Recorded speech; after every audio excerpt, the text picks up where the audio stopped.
Hey, what's going on, everybody? So today we're going to learn a really easy way to make some good money in Red Dead Redemption. Doesn't require a lot of farming, doesn't require a lot of tedium in your gameplay. You can actually use something that's pretty much a main stake in the gameplay. A couple of things I will note, though, is that this will cause you to turn bad. However, it is very easy to get that back up with enough money stock. You do donations to the camp, very easy. But anyway, so first thing you're going to want to do is you're going to want to make sure you are in Valentine. And you do have a couple of things on you. So to give you an idea, so Valentine is really not too far from Horseshoe Overlook. I have Horseshoe Overlook circled in black and Valentine circled in red. So you can see they're actually very close to each other. Now the other thing you're going to want is one of two things, depending on how early in the game you are. You're either going to want, if you can, a shotgun. The double action, or the pump shotgun, or the sawed-off shotgun, both very good choices. The revolver double action is personally my favorite. I love this gun. I love it way more than the Cattleman's revolver. I don't know why. It's just, I mean, it's obviously faster. It's got a little bit more power. It's a little sleeker, so, you know, personal preference. But yeah, so that's really all you're going to want. And what we're going to do is we're going to jump off a horse here, and we're going to go inside to train station. Now, what we're going to want to do is make sure to purchase a ticket to Riggs Station. So to give you an idea, Riggs Station is circled in red and Valentine circled in black. So you give an idea, that's kind of the area where we're going. So we're going to want to talk to the station clerk here, purchase a train ticket, and go down to Riggs. I'm going to go ahead and pause the recording for the travel just for time purposes. Alright, so we have arrived at Riggs Station. So, one of the big things is, I gotta grab my shotgun here off my horse. You also want to make sure to have maybe like a health tonic or two, you know, some moonshine, or, you know, anything that'll give you a little bit of a boost on your health. You're gonna get shot a couple of times, but it's not so bad. But alright, so first thing, mask up. And then we're gonna go jump on the train car here. So we're gonna enter the train. Now, one thing to note as well is you do not want, if you can help it, don't bring a horse here that you actually care about. That's all I can say. There is a chance that your horse will fall off the bridge and it will die.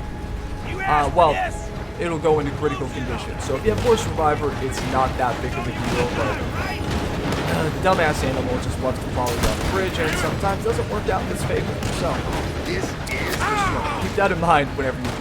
So as you can see, you know, I'm getting shot a couple of times, but the wall there that I'm right behind is actually giving me some pretty good cover. So I'm really not in too much danger right now. If I get shot a couple more times, I might pop a tonic. Give myself higher health there. But what you want to do is bring the train right over to the bridge and start slowing down so you can bring the engine car right before this main island here. What this is going to do is keep you in Strawberry. Now, if you've played the game before... Oh, nope, I'm in New Hanover now, so I actually have to... Oh, getting a little bit of lag there. Bring it back, because you want to make sure you're, in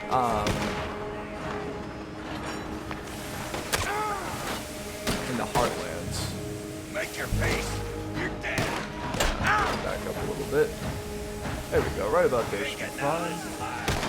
Alright. So now we're just going to kill these guards. They're relatively easy. It's one of the reasons why I recommend having the shotgun. It just makes this part so much easier. I'm going to go ahead and pop a miracle tonic.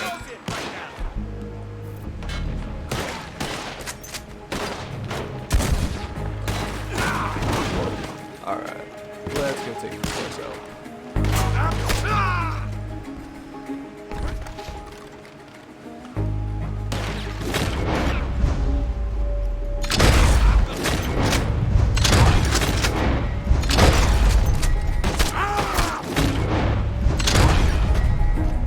Alright, very easy. Alright, so now the guards are down, we're in the clear. As you can see on the map there, the law is below me. I can actually, I'll go around here so I can show you. So you can see, maybe.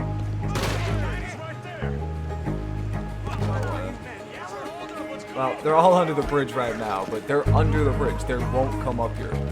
So, now what you want to do, have a little bit of dynamite on you if you can.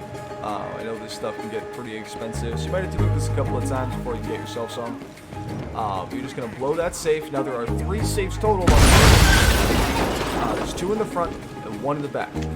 So for the most output, make sure to try and blow all the safes. Now don't bother with the cabinets and any of that stuff. I mean, unless you want like the hair tonics and stuff like that, but you're going to make enough money that it's really not going to make a difference for you. I'm going to go ahead and leave this safe for right now. I'll come back to it. So, what you want to do, now a little trick when robbing passengers.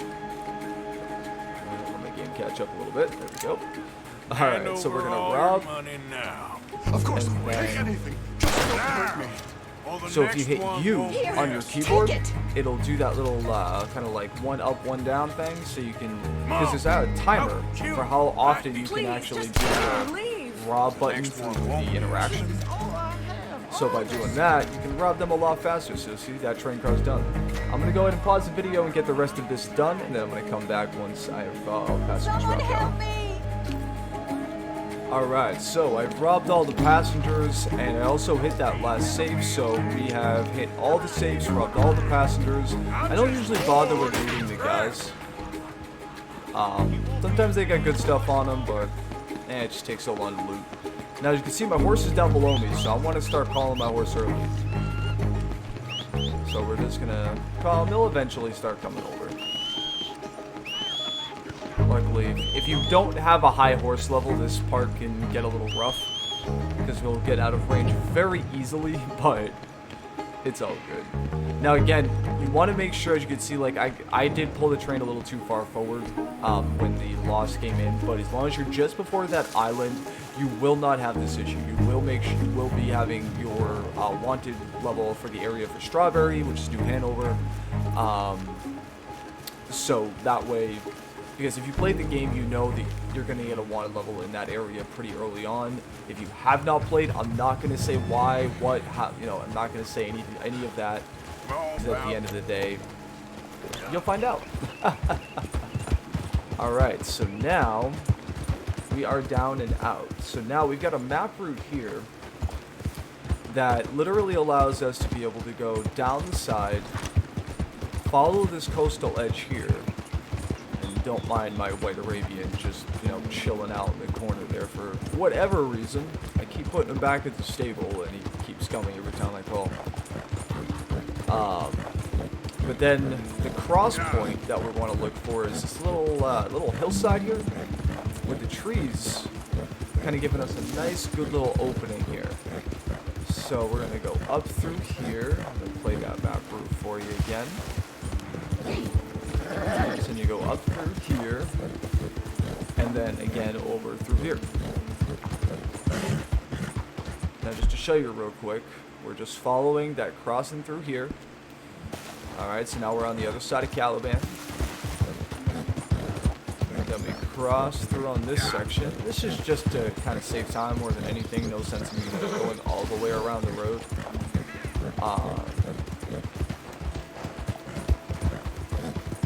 Alright, then we just, and again, we're just crossing up here, avoiding that extra stretch of road, and using this hillside, get back to the train tracks, then bam, we're already back in Valentine. So, you know, it took, what, less than a minute to get back from Briggs Station all the way back to Valentine. That's, I mean, pretty good route. Now, even if you're early on, you might not know where a fence is if you haven't played before. I'm going to give you a quick guide as to where to find yourself a good fence. Pardon the game lag there.